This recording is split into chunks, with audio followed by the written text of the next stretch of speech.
Viewing the oral history of mankind presents us with the unique opportunity to explore a rich and proud heritage. The Old Dillard Museum, housed in what was originally the first school for blacks in the Fort Lauderdale area, has been placed on the National Register of Historic Places. Built in 1924, it is one of the oldest buildings in the Fort Lauderdale area. When I came to Fort Lauderdale in 1922, you already know what happened at that time, but this school coming here to the Old Dillard was very exciting to me to be in a real building because we had not had this before. That was called a school. My name is Inez Stubbs DeVoe. We moved to this school, which at that time was the Fort Lauderdale Colored School with Professor Ely, his sister, Mrs. Powers. We had teachers at that time from Atlanta, Georgia, Mrs. Shelton, Mrs. Arnold, and it was another teacher, but I can't remember her name right now. But that time, we went, I think, just as far as the 7th grade. We had to go home for lunch when I was in the 1st grade. But later, they got a cafeteria, so we could eat in the cafeteria. We didn't have to go home. My name is James D. Bradley. And in 1934, when I started here, what's now Head Start was primer at that particular time. So you got to go to primer and then you go to 1st grade the next year. My first teacher was Beatrice McCord, my 1st grade teacher. Then the next year was her sister Rosalie McCord. 3rd grade teacher was Mrs. Bivens. The 4th grade teacher was Mrs. Elizabeth Campbell, which is Mrs. Elizabeth McCoy right now. And later on, Mr. Roach came in 1946. Big Bertha was the only transportation that they had, and that was used for basketball team, the football team, the band. You know, that bus, I drove that bus from Key West to Pensacola. Big Bertha, 35 miles an hour, spent all night and all day on the road. Boom, boom, boom. That was Big Bertha.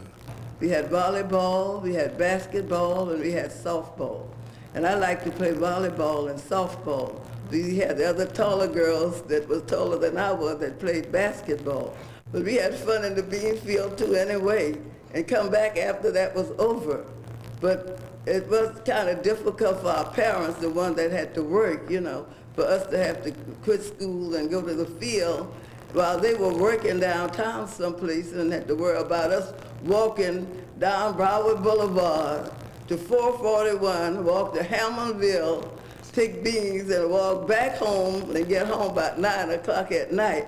Up early the next morning, cook our lunch and go back down to Hammondville and pick beans in the field. Mrs. DeVore talk about the bean field days. I recall not only the Hammondville, but we picked beans also in the Palm Beach County area. All of the children, all of the African-American children, in those days we were called colored children. Those colored children is going to have to stay out of school from November to March, and they're going to have to harvest the fields. And Mr. Budline and Mr. Jones and Mr. Churcher and those people had no regards for us and our education. But thanks be to a group of well-known ministers and educators, and I could recall even as a child, in Fort Lauderdale, I could remember Mr. Benton, Mr. McDuffie, Mr. Larimore, and Mr. Walker. In Pompano, I could remember Mrs. Ely and the Johnsons and the Phillips and the Allies. And Deerfield, I could remember the Portiers, the Knowles and May Brown Golden. They got together. At that time, the superintendent of schools was Superintendent Bennett. We went to Eldred J. Bennett and told him no more of this for our children, no more raggedy books. We wanted the books, the same one that everybody else was having. Of course, we didn't get them at that time, but we wanted the better standards for our children. We fought for them, and we received them. But I love Dillard High School. I love the teachers. Mrs. B.E. Powell, Professor Ely's sister, was one of my teachers. And then when I left, got promoted to the 10th grade, and we left because we didn't have any further grading. We had to go away to school. And I didn't go away to school. I got in a correspondence school, and later I married and stayed married for 50 years, had 10 children. So I put the children back into the education in Broward County schools, and they today are acting at those roles. We were so proud that we were the first class to finish this school, 1938, June 10th. When I think about discipline, I think about Miss Pinky, because she was my teacher.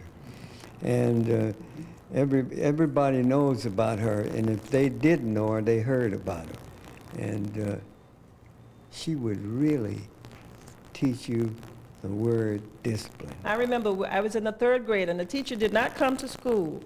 We had no substitute teacher. The child that knew the most was our teacher for that day, and we did not give any problems to that child. That child was a student in that class. That's what I remember about discipline during my day. The way you were taught at home spreads abroad. And my family was like that. In fact, to people in the community. As a youth here in Fort Lauderdale, the next door neighbor, the man and woman on the street, if you was doing something that was out of hand, I mean, they would say something to you about it. Plus the fact you'd be afraid for them to tell your parent. In the late 40s and 50, like 51, I mean, with all my teachers, and they had to teach me good value because it mainstreamed and it right with my children. As I said, I'm the mother of 3 daughters. And hey, if I didn't learn something from my teachers back there, they would have been lost. So I have one, it's a school teacher. I have one, it's a secretary, human resource. And I have one, it's a lab technician. So I think someplace down the line, back in those days, we had good teachers. They used what they had. And it was up to us to follow. Well, I'm going to say something had to work. That's why we're here. Something had to work. My dad used to have this expression, take what you have and make what you want, and you can make anything you want to make. I'll never forget, my teachers always said that to me. You can be anything you want to be, but whatever you desire to be the best. Be the best. Do your best. I don't have no regrets. I have to tell the truth. No regrets for the Dillard School, no regrets for none of them, because my children, my grands, and my great-grands all have a profession today. And just on account of the start they got right here, and with us pushing them, they all are professionals. The people that made a difference in my community were Mrs. Nimmons. Mrs. Nimmons was a school teacher here. She taught she was a basketball coach. Then she taught elementary school in the daytime. Then we had a neighbor down the sidewalk, Miss Genevieve James. Miss Genevieve James used to cook and sell hot dogs and do so many things for the school. And someone else I remember is Sylvia Aldridge.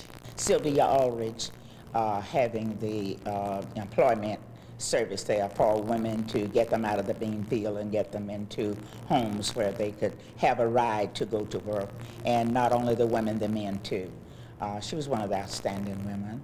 And I would also say that Miss Frederica Glass, who was one of our very fine cooks, that we learned how to cook under her to help raise the money to build the Northwest Federated Women Club. She was an excellent cook, and she taught us a lot in how to do that.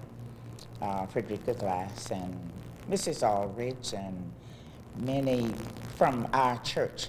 There was Miss Annie T. Reed, very fine woman who was the cause of us, I believe, getting the land here for Dillard High School, because she worked for Mrs. Stranahan for 50 years.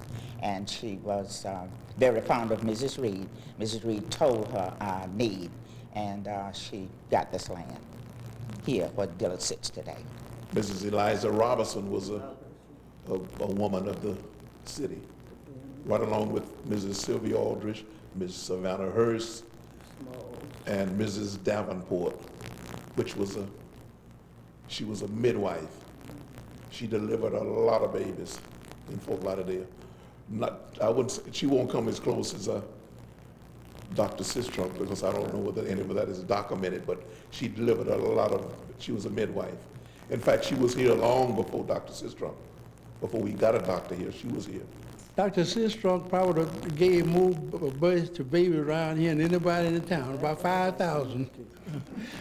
5,000. That's why Sistrunk was named after Sistrunk Avenue Street was named Sistrunk Boulevard after him. We got a lot of great members here, and I hope we just don't stop here with this, what we're doing now, because there's so many things that we can talk about. I will leave you with this expression: the half ain't never been told. From time immemorial, our story has been told and kept alive through oral history. It is hopeful that these stories will continue to be passed on in this modern world. Listen to the voice of yesterday.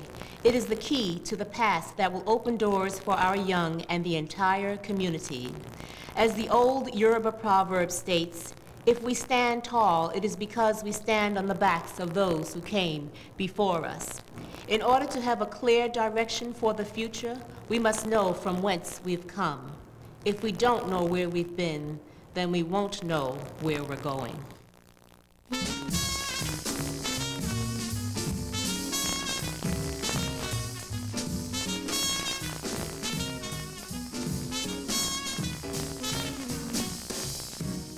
Please don't talk about me when I'm gone. Though our friendship ceases from now on.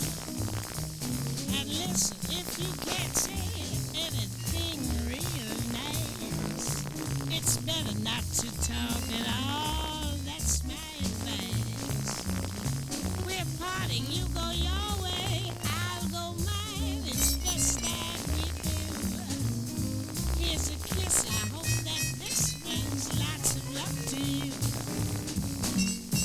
Makes no difference, I carry on.